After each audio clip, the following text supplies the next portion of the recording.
Sa pit stop, ang differentiation, one of the differentiation is to provide another reason for the customers to come in the convenience store, like pit stop. And ano yun? Nag-come up kami ng aming sariling milk tea. And itong mga milk tea natin ay all imported ang ingredients. Kaya napakasarap at binabalik-balikan. So that's one of our advantages.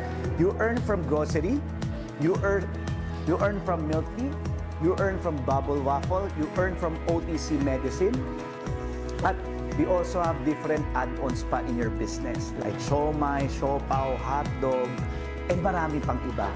And that makes the business more competitive versus others. Ang ibig sabihin ng pit stop, it's a place to recharge and refuel. Kaya sa pit stop, very important, kumpleto tayo sa mga drinks, di ba? Di ba? Kumpleto tayo. Yung lalo na yung mga nagko-commute galing sa labas, yung who wants to refresh themselves dahil mainit sa labas. Kaya very important sa atin yung drinks section.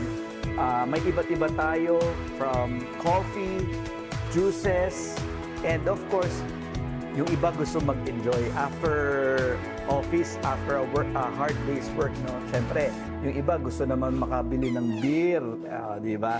Meron din tayo niyan, malakas din yan. Meron din tayo mga tanduay ice. So, yun po yung kagandahan.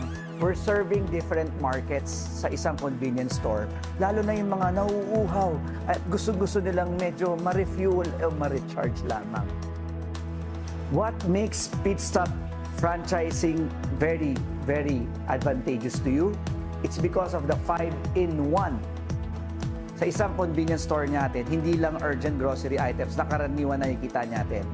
Meron din tayong milk tea business. Meron din tayong ice cream business. Meron din tayong OTC medicine. At meron din tayong bubble waffle. So ano ibig sabihin nun?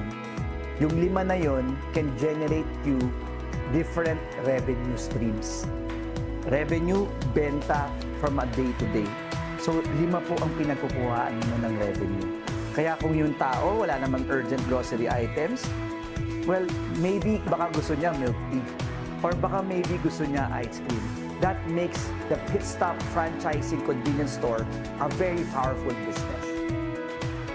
Ang pit stop convenience store, from the term pit stop, it's a place to recharge and refuel. Sinisilbihan namin ang mga customers na nagko-commute, estudyante, or yung talagang gusto lang muna merong place to stay. At of course, yung mga nearby. That makes this business a huge business kasi ang lawak po ng target customers na tiyatry namin pagsilbihan. And you can earn in a lot of ways, from urgent grocery items, milk tea, bubble waffle, and OTC medicine. At alam niyo po ba, ang mga Filipino customers, lalo na ang mga young, they like to try out new concepts. Kaya yun po yung dinala natin sa pit stop. Kailangan may mga new concepts.